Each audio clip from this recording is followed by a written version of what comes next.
Hey friends, welcome to the channel. I'm Ken Smith, just an old guy having fun with trains.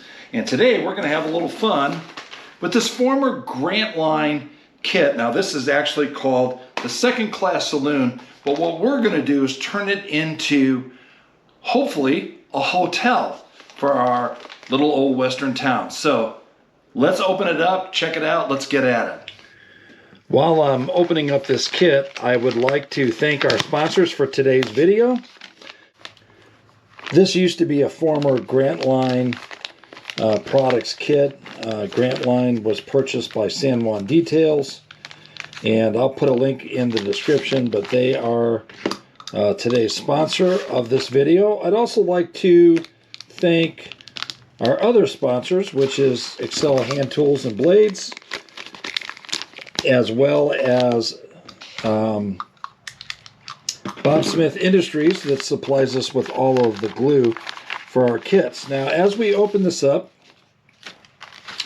as I mentioned at the start of this video, I don't know if I can pull this one off or not, but I'm going to try and see if we might be able to convert this into a hotel. And the reason why I would personally like to do that is this kit is obviously a lot bigger than a lot of the other buildings that we've assembled for our small town. And it's almost too small for our large city. And so I'm hoping that this would be big enough to look like it would be a hotel. Not sure if I can pull that one off or not, but we're going to see. If not, I'll probably end up building it as a saloon, use it kind of on the outskirts of our large city, and I have a plan for a hotel for that city as well, and that would just leave me to do something else instead with our other smaller towns. So, that being said, here is the entire kit. We can go ahead and probably just save this, set it aside. There's a colored picture. Our parts description is there. Looks like we have all of our instructions here. Not sure what this is. I was hoping it was a check, but it's not. Actually, there you go. In case something was missing. I'm sure Juan Details would be more than happy to honor that as well. Also looks like we've got plenty of signs that, let's open this up real quick so we can take a better look at it.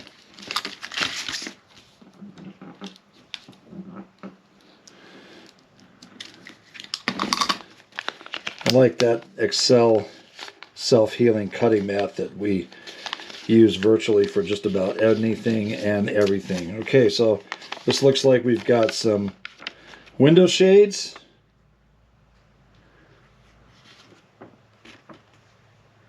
Nice. And it looks like we've got some signage.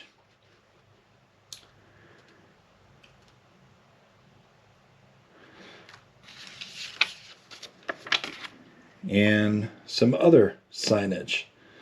So definitely could be a very colorful, and some roof material, obviously. Looks like it could be a very colorful, based on the picture. See if we can move that up a little bit closer. Definitely has some potential, but like I said, I would love to make this a hotel. So, and just save the signage for another project. But let's open up these bags and take another look. Or take a first look, I should say.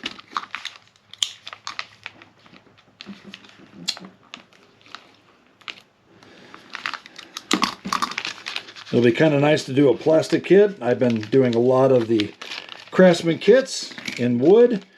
And not that any of those were bad. I've really enjoyed putting those together. But this is just give me a little change of pace. And give you guys a chance to look at something a little different too.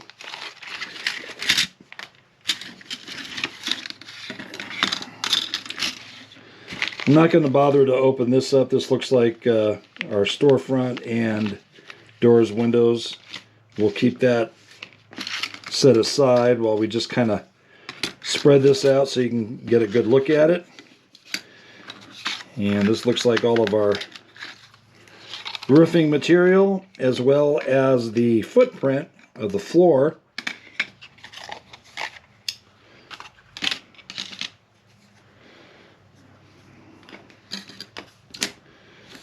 And that's about it. We are going to go ahead and go through the instructions really quick so you have a high level overview. One thing to kind of note was that according to the history here, this was a Wyatt Earp saloon in Nome, Alaska. So you can see that our instructions kind of give you some good graphics as to how the decals should appear, kind of your different elevations and whatnot, and how the basic structure is assembled. When we get into the actual physical instructions, there isn't really an awful lot. I do recommend that you take the time to actually read all of these so that you're really familiar with all of the parts.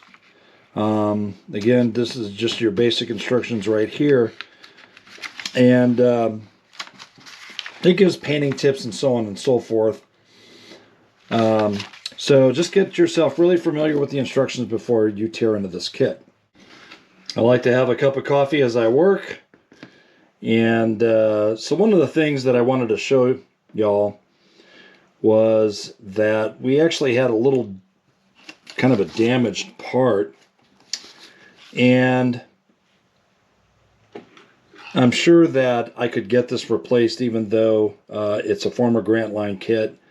I know Juan Details would be more than happy to take care of it, but I also wanted to show you the kind of the warpage, and so you can kind of see how you can see some warpage there. So I wanted to see if I could actually fit this in here and fix it. More than anything, just a challenge. You know, because what happens if you buy a kit and you can't find any replacement parts? And I'm like, well, that happens, especially with out of production kits or companies that are out of business. So I'm up for the challenge. I wanted to see if I could fix it, so I'm going to try and glue this in place and straighten it out.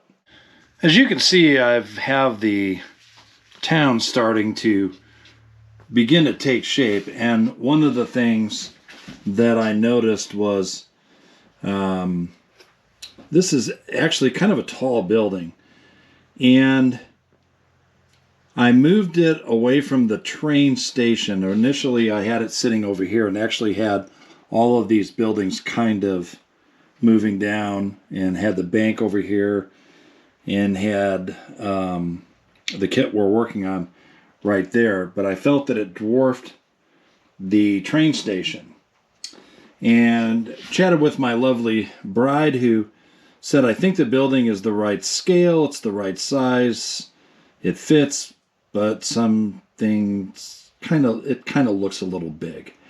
And so I decided that I'm going to put these three buildings kind of grouped together. I might add a stable or a small barn in this general area here. And then I have a couple smaller kits that I wanted to put kind of facing the street here. So before I got too far into it, whether or not it was going to be a saloon for our other city or a hotel for this city, I think now we're good, and it should be a nice looking hotel. I have everything painted now except for the barrels. Haven't decided yet. I might actually paint the barrels red, or at least maybe a reddish brown. Haven't quite decided on that yet. The barrels actually go up on top of the roof. They're fire barrels. But we have our basic structure painted. Got a nice little fat fingerprint right there of dust. But there you have it. And I was able to somewhat fix that, glue it into position, so it looks really good. I'm pleased with it. Everything else we painted brown, and what we used for the building is that, and all of the brown stuff, we used that. Just kind of did a rattle can. And I will tell you that using this product, also using Krylon, I get the same or similar results. To be honest with you, I probably prefer this over the Krylon. I don't care for the spray nozzles. And the Krylon spray nozzles, they have a tendency of really clogging really quick. And they have a unique nozzle that they're not interchangeable with most other aerosol cans. And so just kind of a, I don't know, just my personal pet peeve. Your mileage may vary.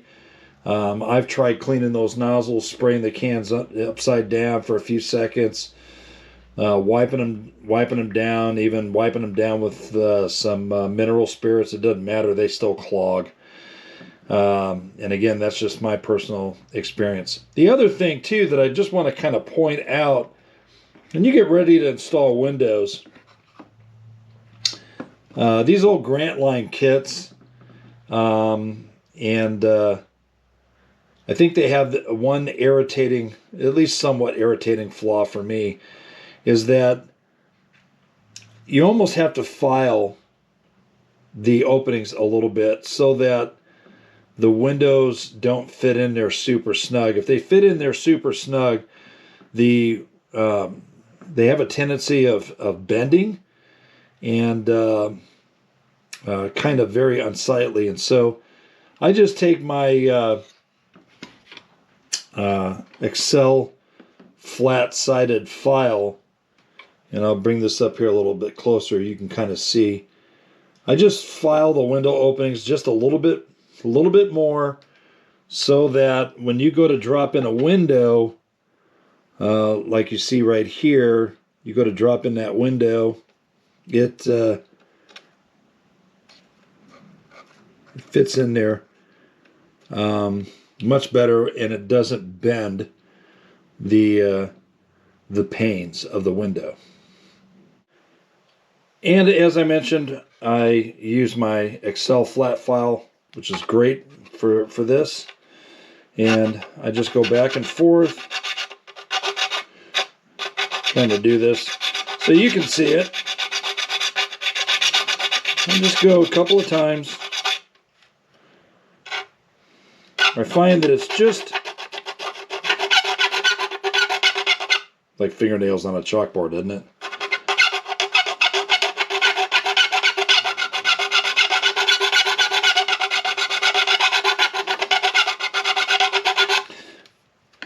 Your mileage may vary, but I find it easier to actually move the model back and forth and hold the file as still as I can. And it should fit in that simple. You notice that I didn't overextend the filing. It just takes a little bit, but if I take this same window and I try to put it in here where I haven't filed it, sometimes you have to snap it in place. Now this one here, you can see that just that little bit of pressure just ever so slightly bows. You can see that one right there. It's just slightly bowed. And so I find that just by taking off that pressure so that the window fits in there just a little bit loose, then everything is fine. And you can see again, you see that bow right there. And we just want to eliminate that bow, and just by doing a little bit of filing, that's all it takes. I have all of the trim now painted, and I don't have a perfectly steady hand, but and I always find it difficult to paint trim, but it's painted, and now it's time to start installing doors and windows and a staircase. Now, one of the things I wanted to point out with the staircase is since it's going to glue to one side, I actually go ahead and sand off the edge of the stairs so that it makes a nice flush. That's kind of hard to see. Maybe if I get my fat finger out of there.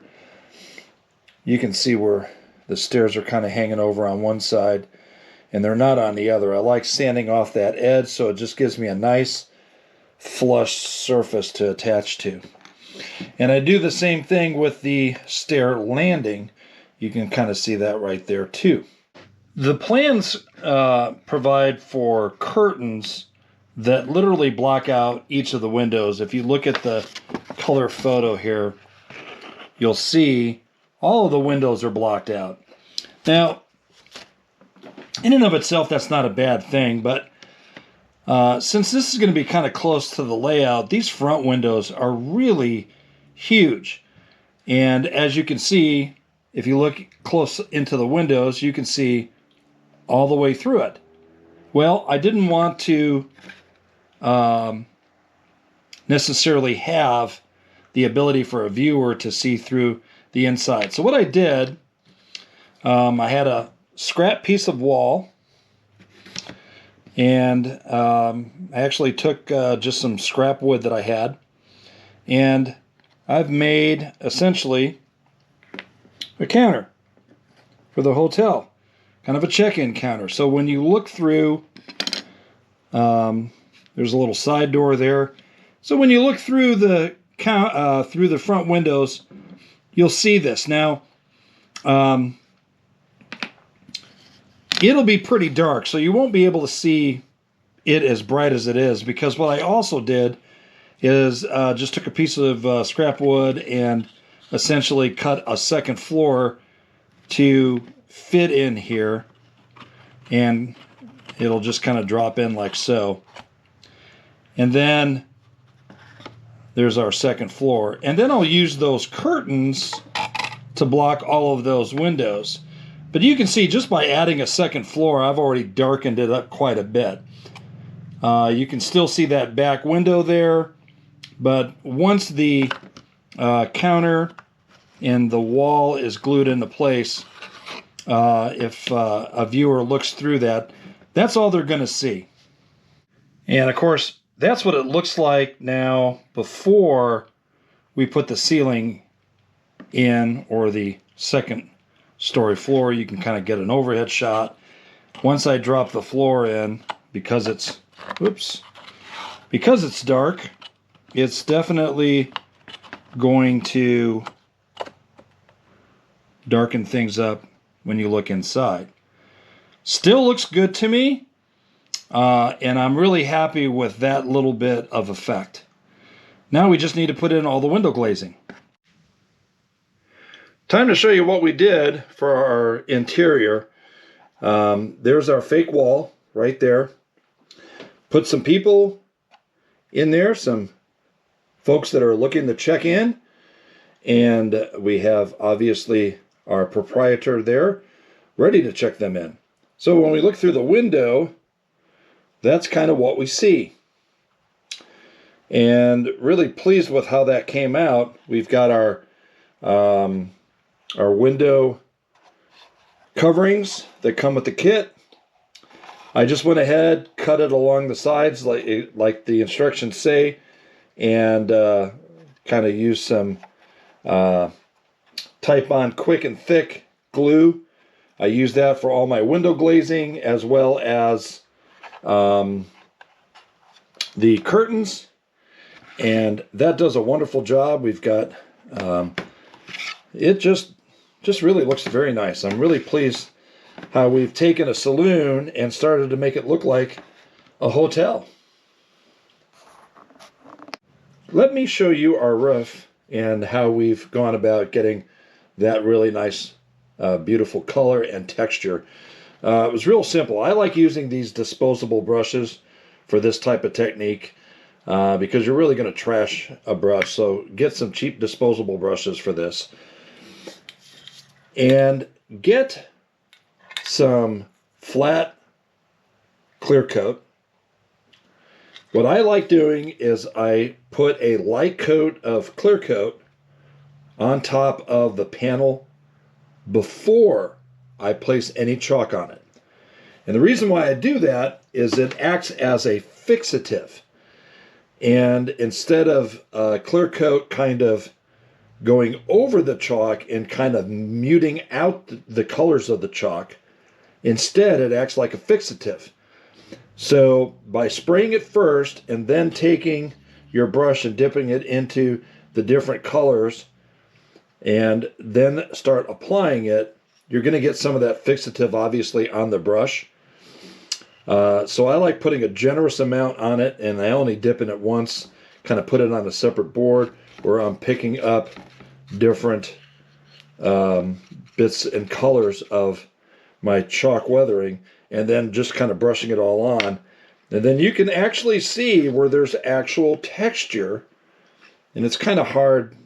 The camera doesn't want to necessarily focus on this, but you can see the texture. And that's what I love about doing it this way.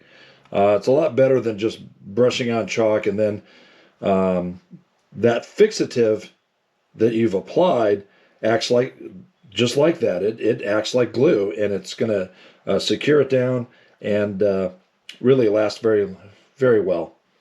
Time to name our hotel, and so I needed to make a sign for our hotel. And so what I did is I actually used a piece of scrap wood that actually the backing or the scrap, however you want to call it, that comes from a BTS kit. And using Microsoft Word and just an old font, typed in the name of our hotel, which is called Hold Your Horses Hotel. Kind of get it up a little closer so you can kind of see. I know it's kind of blurry, but not sure how else to get it to focus. But anyhow, that's the name of our hotel, and that kind of goes with our whole funny name theme for our fictitious 1890s era Victorian era railroad. This is actually part of the town called Not Enough, and so that's the name of our hotel now.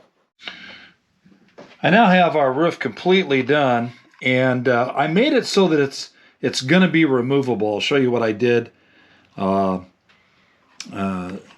accomplish that. But there's our roof, and again, after I got done brushing all of this, I gave it another flash of just our clear coat that we used, and that helped seal everything in, and then it kind of gives it a more uniformed, darker look to it. Again, I just flash a little bit of paint. You don't need much to do this, but as you can see, it still gives some nice texture, but it darkens this rust up quite a bit, and that's super easy to do. This is an overhead view of our entire structure. We'll see if we can zoom in a little bit closer, but this is after applying some additional washes to the catwalk, if you will. I guess that's what that might be called. And some of the barrels. I'll go ahead and lift this off. Here's the inside now. I left the paper, I essentially installed the window dressings exactly the way the instructions said. I need to trim that little piece off. I just noticed that. And then if you take a look above, you can see I've got 3 people in there kind of at that fake wall, and I installed a couple people getting ready to walk into our Hold Your Horses Hotel. So let's take a close look at it all together. And here is our finished product. You can see that I did some light washes on the sides.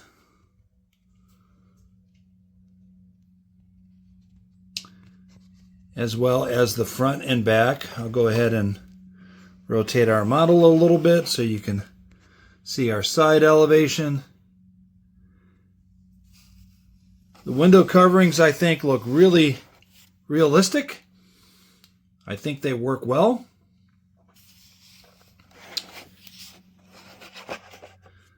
I really love this side elevation. Very nice. This is a sign that comes with the kit. I went ahead and they give you a couple of different choices as to the color of the graphic, probably based on how you paint it. But that's how it looks. Let's see what it looks like on the layout. There she is on the layout, and I think this is going to look fantastic.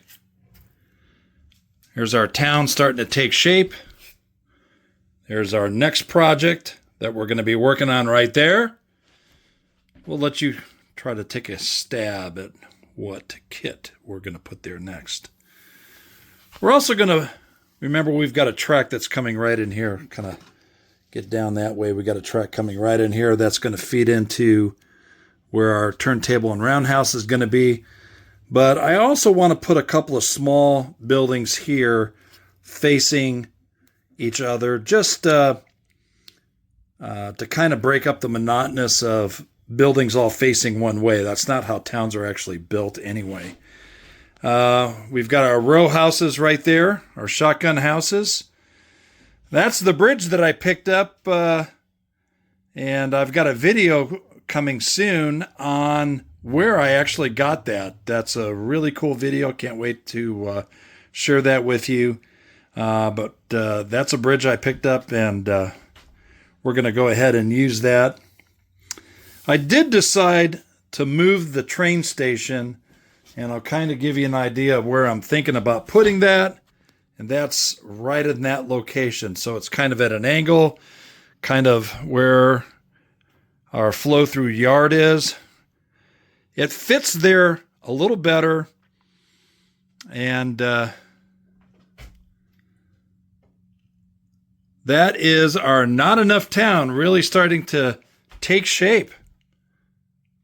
Friends, that was such an easy conversion to take a saloon kit from the 1890s and turn it into a hotel for the 1890s in our western town. Easy conversion, you can do it. Have a wonderful day, and you all be blessed.